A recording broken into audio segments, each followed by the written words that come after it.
And I'm Yeah. recording. Okay, well, first of all, I mean, pretty exciting weekend you had to have your daughter have that experience. Talk about that. Oh, her. So you think you can dance? Yes. She had a great time. We went. It's a long process. She stand in line a lot. She got a second audition. Um, we met tons and tons of people. She didn't make it past the second audition, but she said that's okay. I had fun. I would do it again, and I know what to expect next time. So she was all about going swimming afterwards. So. And it was just another experience for her. Yeah, she got to meet tons of people. Um, I couldn't put myself out there the way she did. I mean, she went out, she got out there and in front of people she's never met before, kids she's never met before, danced with them, danced next to them, and they interviewed her and talked to her, and she just did her thing. So, I mean, I couldn't, but she did great. So she might be on the show. I mean, just a little portion. Yeah, You know? just a little snippet. She might be on there. They might show a little bit. They talked to her. I took tons of pictures of her. So we'll see how that goes. But she had fun. She enjoyed the experience. She enjoyed meeting all the people and going to Chicago. That was fun. So she got to go to Chicago, stand in line outside in the cold. That's an experience in itself. If you just go stand in line next to people you've never met before and chat with them, talk to them, you stand there for 5 hours, you end up making friends in line. So, they bring cameras back and forth, and they want you to do crazy, silly things for the show, and so the kids do all kinds of crazy, silly things. And she got in there, did all kinds of fun stuff, and had a good time. So, and we enjoyed Chicago while we were at it. Yeah, nice. Yeah. All right, well, let's just talk about why we're here. I mean, it was almost 2 years ago now, right? That she One. had. Oh, well, but 2 years since she had the pain in her leg. July it will be 2 years. So Yeah. July, 2 years. So I mean, talk about that. She comes to you and says, I have, my leg hurts. My leg hurts. She's a kid. My leg hurts. My leg hurts. I thought she was growing. We were at Nationals for dance, and I thought, oh, she's just growing. Well, wait. So I waited till October when she went for a physical to the doctors. I took her in. They said, it's just kind of like pinpoint pain. We can try therapy. At that point, she was dancing 12 plus hours a week. So yoga and all kinds of stuff. So I'm like, well, I don't know what therapy's going to do. She danced for a benefit about a month later, and that's when her leg swelled up. So that's when I took her back. And at first they said, oh, it's a muscle, go back to therapy. And the poor therapist, she about died. She says, I can't touch that. You have to take her to the hospital. So I thought, oh, okay. And so that night is when they found the tumor. And that was November 19th. And from that day, for a whole year and a half, it was a very quick whirlwind of life. So we went from the hospital the next day to here at this office to see the oncologist, the next day to Columbus to see the specialist in Columbus and have testing done, to Thanksgiving, the week before Thanksgiving, having another biopsy and another scan, and then the Monday after Thanksgiving to come in here and have an report put in, and then that week having chemo start. So it was a very quick progression of events, and it seems like a year is a long time, but a year is a very short time, especially when you're doing this. I mean, 1 minute leads into the next day and to the next hour. It's all going up to the next, and it's very, very. You think about it and you look back. Like I look at pictures now from a year ago, and I went, it doesn't seem like a year ago. It's been almost exactly a year since her amputation. So April 23rd, she had her leg amputated. It seems like yesterday, even though she's gone through and done a lot of things. In our mind, in our head, it still feels like yesterday. Like we went to the doctor, saw the doctor, had all these stuff done. She was very sassy.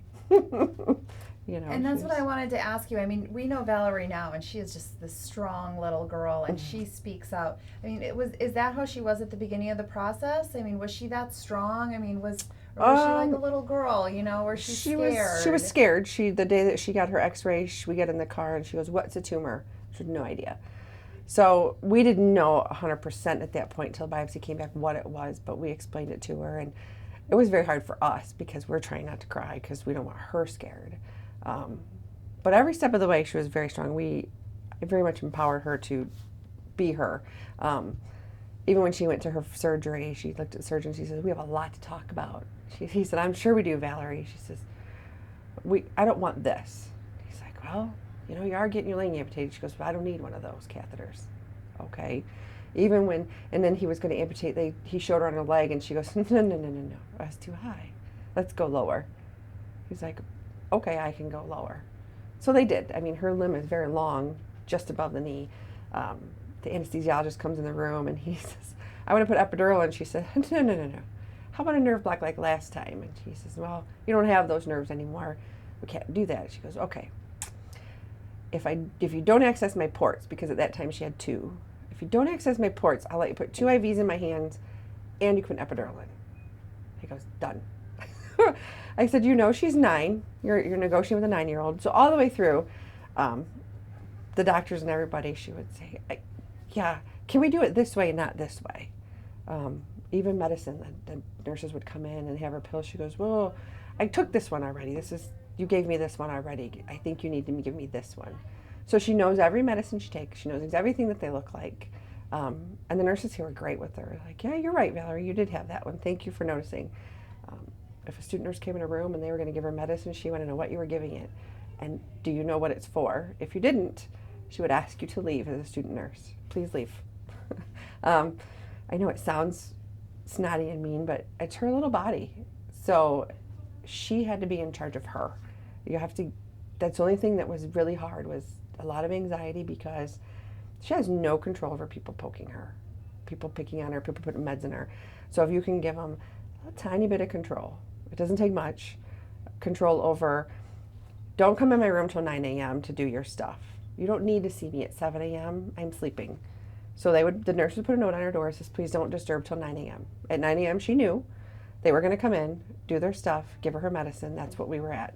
But that little bit of control is all it took. The little bit of control over, okay, what pills are you giving me and what are they for? As long as you explained them to her, hand them to her, she recognized them, she would take them. It was just that little tiny bit of control is all you had to give, and it took away the anxiety, it took away the fear, it took away a lot of craziness that we didn't know in the beginning. In the beginning there was, we had her in the hospital and one of the nurses trying to access her ports and she's throwing up, she's so anxious, she's shaking, and I'm like, this cannot be, we cannot do it like this. And so we had come up with a new plan that I accessed her at home. I'm a nurse, I can. So I came up with, okay, Mom will access her at home. It stops the anxiety of having a new person do it every time. I don't know if you saw when she walked into the clinic today, is Marcy here? Is she accessing me? Because she likes Marcy, she's used to Marcy, then she knows the nurse is here. So we had come up with a plan. If I didn't do it at home, we would come here first. The nurses here would do it because she knows them, and then we would go. She knows the ones over at the hospital too, but it's always someone different. If you can give them consistency of the same person all the time, poke at them, life is so much better. So the staff, just talk about the staff here. The fact that they did, listen to what Valerie wanted. Are they amazing? They are amazing. The nurses, the doctors, the residents, they all, even all the staff, the ancillary staff, even down to the cafeteria, she would call and order her food, and the lady would go, your daughter is so funny. Because she would call, she goes, can I have this and this and this? And she would say, I'll order my food. I said, no, I'm not ordering your food for you. You can call and order your own food. The staff was great. The nurses were great. They would come in, and even if they didn't have her that day, they would come and hang out with her, crawl in bed with her, and goof around and tickle her. And they are just wonderful with the kids. It's like their own kids. They're not nasty. They're not rude. They take into account that they are children. And every kid is different. So what might work for her might not work for somebody else. And the nurses are great about it. They just take her under her wing and go on with it. And she's okay with it. Do you have a message to the staff here? Oh, we could not be more thankful, grateful, appreciative, everything. I mean, so much to roll into that of how great they were to Valerie, to us. If we needed something, what can I get for you? What can I do for you? They never said, I can't do that. It was always, well, let me see. If I can't do it, we'll find someone who can. So we couldn't be more appreciative and thankful of everything that they've done. We love them. We love the staff here. We still come visit and hang out. That's when she got sick this year. She ended up with the flu and was here for a week. And they said, you just wanted to come see us. She goes, yep, I missed you all. So we see them. Even the residents are here. We've seen them at baseball games and different things. And, they hang out and have fun. And it's like your own family, because you almost feel when you leave here after you're done with treatment, you almost feel a loss of something because you're so used to all the nurses, the doctors, all the staff that's here. They see you every day. You come in here every day, and for a year and a half, I mean, I spent the better part of a year and a half here, and you're so used to them, so you almost feel like you've lost something when you leave. So, great job. Thanks. Great job. That's awesome. In Chicago,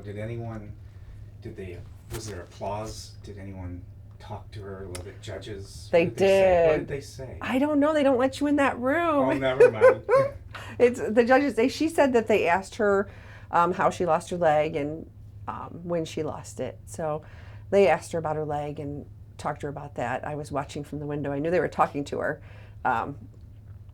and she talked probably 5 or 10 minutes to him. And my husband says, "Well, did you get to sit down and talk?" She goes, "No, I just stood there." He said, "You stood there?" I said, "She stood there on one leg the whole time I spoke to him." Wow. So, yeah, incredible balance Amazing. that kid has. She is. Not No me. doubt. Yeah. So hopefully you can get everything situated with her leg then. Take your mic Yeah. off. Set you free. Oh, here I am. There we are. Thank you. Thank Thanks you. for doing that. Thank you so much. She wears her leg.